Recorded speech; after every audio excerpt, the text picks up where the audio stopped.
Do you want to actually save money? Well, pay yourself first. What do I mean by it, you ask? Let's go talk about it. In this 5-part series, I've been talking about budgeting. I've already talked about, the zero-based budgeting plan. Go check out that video. I've talked about the envelope system that's up and running now. And I also talked about the 50-30-20 budget. But today we're going to be learning about pay yourself first method, keeping more money in your pocket from every paycheck. That's what we're talking about today. All right. So, with that being said, let's jump on in here. Let's talk about what's going on. And if y'all who have never been here before, welcome to the channel. If you've been here, welcome back. My name is Gary B, aka Uncle G. I'm a financial coach, and we're going to get your money right. So, what does paying yourself first mean? Saving money before you spend anything else is pretty much what it means. Okay. Well, what you're doing is this kind of different than other budgeting plans because other budgeting plans get you to talk about your needs first, your wants, and then your saving repayments. So that's what other budgets get you in the frame of, putting together. That's why every budget is not for everybody. Okay. But in this one, you're paying yourself 20% pretty much out of the pay that you make. All right. So I'm going to give you this quick example of how it goes. So let's say you have an income of $3,000.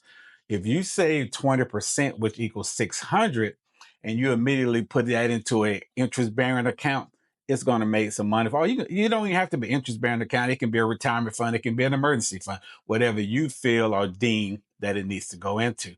And then the remaining 80% is for whatever you need to pay your expenses, your utilities, your mortgage, your rent, whatever it is, car notes. But I know you're saying to yourself, Uncle G, I don't make $3,000 a month. I understand. But you can still do this with any amount of money. That's what I'm saying. I want you to check out all the budgeting plans.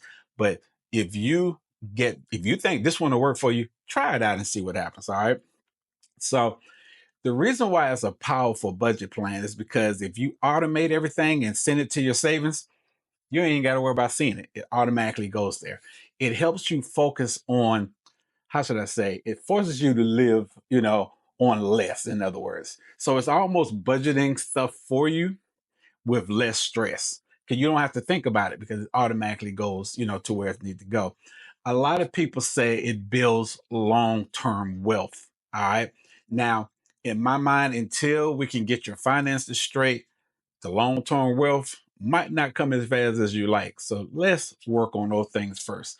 Now, an example of where to save first is pretty much on you.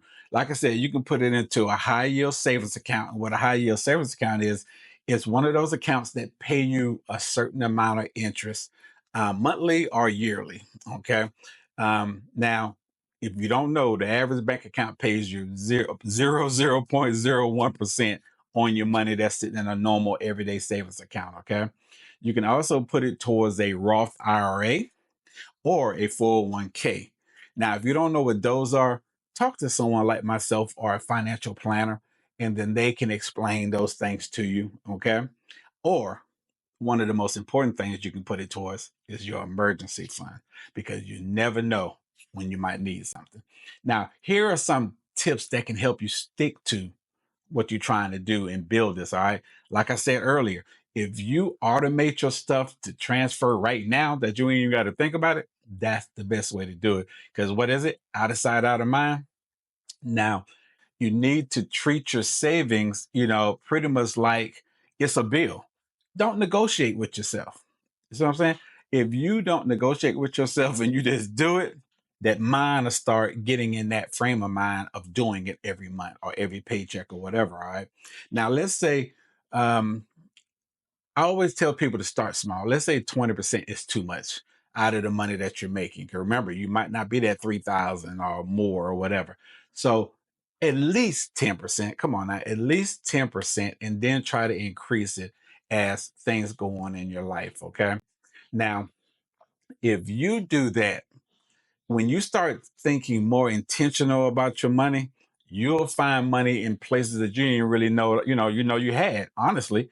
And it also is less stress on you and you can relax more when it comes to every paycheck. Okay.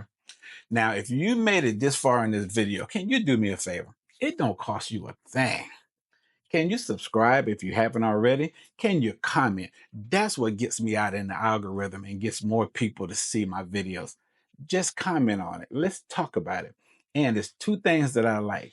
Either drop a peace sign in the comment, leave a comment, or drop a peace sign or at least a $sign to let me know that you've been watching the video and you're really, really understanding where I'm coming from. So if you need any help on any of this stuff, my links to my website is down in the bottom. Hey, I'm a financial coach, but I'm an everyday person. I'm that person who lived paycheck to paycheck. I'm that person who bounced checks. I'm that person who didn't understand finance. So I'm just like you. So don't think I'm better than you or anything else. I was just smart enough to learn it and get my money right. With all that being said, we got one more video left in this series. I'm sorry for to say two more. I'm doing that video now.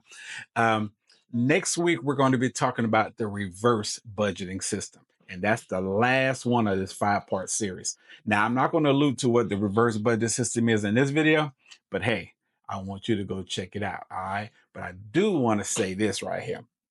Like I say in all my videos, I do the research. I live the life. You just got to follow. Until next time, I'm your boy, Gary B, aka Uncle G. Thank you for watching this video. And I'll see you in the next one. Peace.